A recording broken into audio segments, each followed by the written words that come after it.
Muito bem, pessoal. Meu nome é Luiz Maia e essa é a disciplina Economia 1, lecionada na UFRPE em 2011. Eu tenho aqui uma série de práticas, de exercícios que a gente vai resolver juntos aqui para ilustrar a utilização do diagrama de demanda e oferta.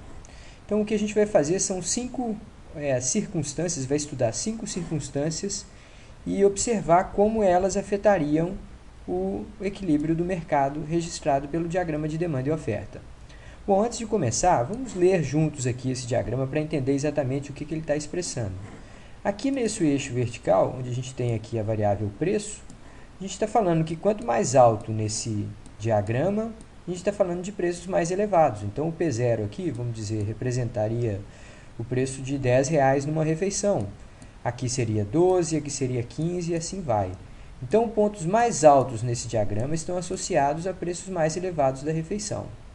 Se esse é o mercado para refeições, esse eixo vertical aqui está representando a quantidade de refeições que está sendo negociada nesse mercado. Então, aqui nessa circunstância original aqui, inicial, a quantidade, o preço das refeições está aqui em P0, digamos R$10 por um prato de comida, e a quantidade que está sendo negociada diariamente está aqui em Q0, digamos 25 mil unidades num determinado bairro do Recife ao longo de um determinado dia. Ora, então, mais uma vez, nesse diagrama aqui, pontos mais distantes da origem vão representar quantidades cada vez maiores. Ora, existem duas relações que estão expressas aqui nesse diagrama. Primeiro é a chamada curva de oferta. A curva de oferta indica relação positiva entre preços e quantidades.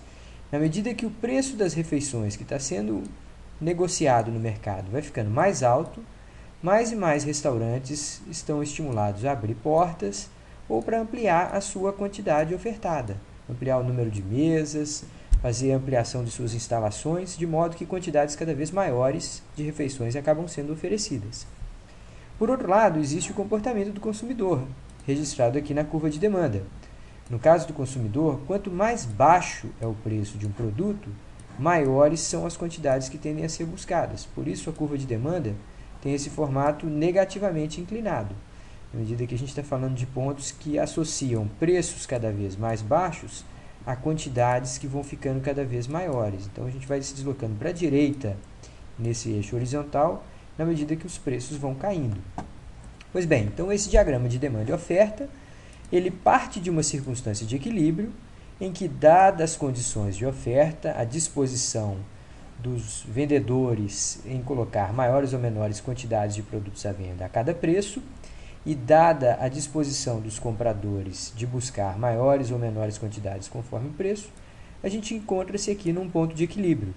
Ora, esse ponto de equilíbrio é chamado ponto de equilíbrio primeiro, porque ao preço P0, a quantidade que está sendo levada a mercado é exatamente a quantidade que está sendo buscada pelos compradores. Então, vendedores e compradores estão concordando com uma determinada quantidade ser negociada ao preço P0. Pois bem, agora a gente vai discutir circunstâncias que podem alterar esse equilíbrio original. O primeiro deles, então a gente vai sempre ler essa frase aqui em cima e vai aplicar os exemplos aqui. Como seria afetado o equilíbrio no mercado de alguma coisa se alguma outra coisa acontecesse? Então, o primeiro caso, como seria afetado o equilíbrio de mercado no mercado de carros usados se as taxas de juros dos financiamentos de carros 0 km caíssem? Ora, vamos pensar juntos aqui. Se os carros 0 km estão mais acessíveis, estão mais baratos, é provável que muitas pessoas vão tentar comprá-los e não comprar carros usados, né? Uma das razões que leva as pessoas a comprarem carros usados é a restrição orçamentária, é a limitação na quantidade de recursos de que elas dispõem. Se mais e mais pessoas vão buscar carros zeros, é bem provável que menos e menos pessoas vão buscar carros usados. Então, se a taxa de juros no financiamento de carro zero cai, a perspectiva é de que muitas pessoas vão buscar aquele produto e não esse. Ora, então vamos lá para o nosso diagrama de demanda e oferta e entender o que vai acontecer no mercado de carros usados. Se esse diagrama representa um equilíbrio original no mercado de carros usados, com a mudança, a gente disse que menos pessoas vão buscar carros usados dada a maior disponibilidade de carro zero. Ora, se esse for o caso, o que vai acontecer é um deslocamento da curva de demanda, que a gente chama de contração. A gente sai dessa D0 aqui, dessa primeira curva de demanda, e se desloca para a esquerda, no sentido de que menores quantidades desse bem estão sendo procuradas no mercado. Se a curva de demanda toda se desloca para a esquerda, esse que era originalmente o ponto de equilíbrio, passa a ser um ponto de equilíbrio aqui embaixo. Ora, o resultado é que o preço dos carros usados tende a cair, P1, e a quantidade de carros usados finalmente negociadas no mercado também tende a ser um pouco menor, Q1. Ora, então, aqui o avanço que ocorre no mercado de carros zeros acaba provocando uma retração no carro de usados, com queda de preços e um número menor de vendas. Tá, esse é o nosso primeiro exemplo. Um exemplo de contração, ou seja, deslocamento para a esquerda de uma dessas curvas, no caso da curva de demanda, uma vez que o consumidor identifica uma outra alternativa mais interessante. Pois bem, vejamos o segundo caso agora. Como seria afetado o equilíbrio no mercado de soja se houvesse uma expectativa de alta nos preços do produto nos próximos meses? Ora, vamos lá. Se a gente espera que esse produto vai ficar mais caro nos próximos meses, todas as empresas que buscam a soja no mercado para produzir, digamos, ração, vão tentar antecipar suas compras, de modo a evitar um preço mais caro. Se elas tendem a antecipar suas compras, elas vão ampliar a sua demanda hoje, tentando evitar custos mais altos na aquisição desse produto. Então, nesse caso, a gente tem uma expansão da demanda, um deslocamento da demanda para a direita. Com isso, o preço da soja, que antes estava aqui, e essa quantidade sendo negociada, ele se eleva. O novo preço de equilíbrio da soja passa a ser P1, um preço mais elevado, e com esse preço mais elevado, a quantidade que os ofertantes, que os vendedores acabam levando ao mercado, é um pouco maior. Então, a expectativa de uma alta nos preços da soja já provoca alguma elevação nos preços. Então, aqui é o caso de uma profecia autorrealizável. Se todos acreditam que o preço da soja vai se elevar, a demanda pela soja hoje já se aumenta, já se eleva, né? As pessoas tentando antecipar esse custo mais alto, evitar um custo mais alto, e com isso elas acabam provocando um aumento na quantidade que sendo vendida e uma pressão para cima nos preços. Tá, esse é o nosso segundo caso. Vamos para o terceiro exemplo. Como seria afetado o equilíbrio no mercado de minério de ferro na medida que o país criasse novos tributos sobre a exportação de minerais? Ora, se a gente está falando de mais tributos em uma determinada operação, a gente está falando de custos mais elevados. Tudo que eleva custos na produção de um determinado bem tende a fazer contrair a curva de oferta, ou seja, deslocar a curva de oferta para a esquerda. Vamos lembrar bem que, seja lá qual for a curva, a gente tem sempre que associar deslocamentos para a esquerda com contração, deslocamentos para a direita com expansão. Nesse caso aqui, o deslocamento está sendo para a esquerda, na medida que a criação do tributo tende a desestimular a produção do bem, tende a tornar mais cara a produção do bem, e esse bem vai chegar ao mercado com algum tipo de repasse dos custos adicionais. Ora, se os preços originalmente estavam aqui, agora o novo encontro das duas curvas, né, a nova interseção das duas curvas é um pouco mais alta. Então, uma elevação dos tributos em uma determinada mercadoria tende a fazer com que os preços se elevem e as quantidades totais negociadas daquele bem sejam um pouco menores. Ora, vamos aproveitar essa questão para fazer uma reflexão aqui. Todos nós ouvimos falar e lemos nos jornais diariamente que a carga tributária no Brasil é muito elevada, sobre a grande maioria dos bens. Se isto é verdade, então é também verdade que o preço dos bens nacionais são excessivamente elevados do que poderiam ser se a carga tributária fosse mais baixa. E também que a quantidade que é produzida no Brasil ela é um pouco menor do que poderia ser se a carga tributária fosse mais baixa.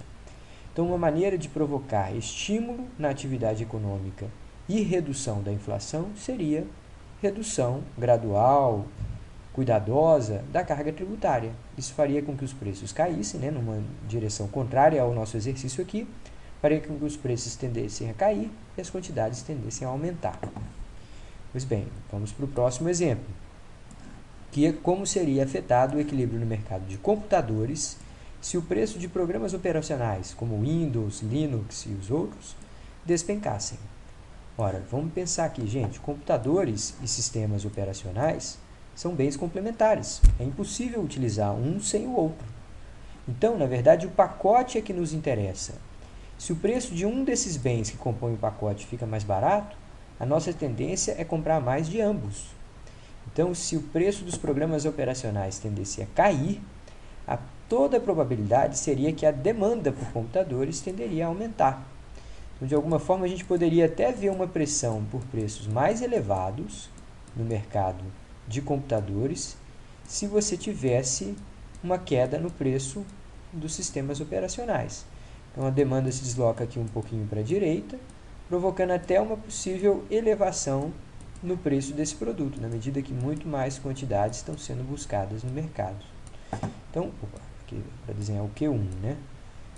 Então, nesse caso, a gente vê que o preço de bens complementares tendem a afetar de maneira inversa o preço do outro bem. O preço do sistema operacional caiu, a gente comprou mais de computadores e de sistemas operacionais, e se a oferta de computadores não é alterada, a tendência seria para a elevação de preço nos computadores. Tá, esse é o nosso quarto exemplo. E no quinto exemplo, a gente tem aqui o que aconteceria ou como seria afetado o equilíbrio no mercado de alimentos se a renda dos mais pobres na população brasileira seguissem em alta. Ora, vamos entender isso que vai acontecer aqui, porque é algo muito provável, já está acontecendo e provavelmente vai acontecer. Na medida que a renda aumenta, a tendência é que a demanda pela grande maioria dos bens, os chamados bens normais, cresça. Então, a gente tem uma expansão da demanda, que é representada aqui por um deslocamento da curva de demanda para a direita, e a tendência é que você tenha preços um pouco mais elevados, nessa nova interseção das duas curvas, e quantidades um pouco maiores. Então, o mercado agropecuário no Brasil se vê extremamente estimulado, não apenas pela demanda nacional, mas pela demanda mundial por alimentos, e os preços tendem a ascender, a crescer. Então, uma parte das pressões inflacionárias que o Brasil sofre hoje deve-se pela alta dos preços dos alimentos, que é fruto de uma boa notícia, que é a demanda muito maior por alimentos por camadas mais pobres da nossa população. Então, a gente vê aqui algum efeito negativo numa mudança que é positiva. A gente agradece muito e vê com muita felicidade a expansão do consumo das classes mais pobres. Só que isso vai colocar desafios para a gestão da inflação no país, na medida que os preços dos alimentos sigam mudando de patamar para níveis bem mais elevados. Bom, esses são alguns exercícios. Eu espero que tenha ajudado a praticar e a compreender a utilização desse diagrama. A gente volta a discuti-los em sala de aula. Um abraço a todos e até a próxima.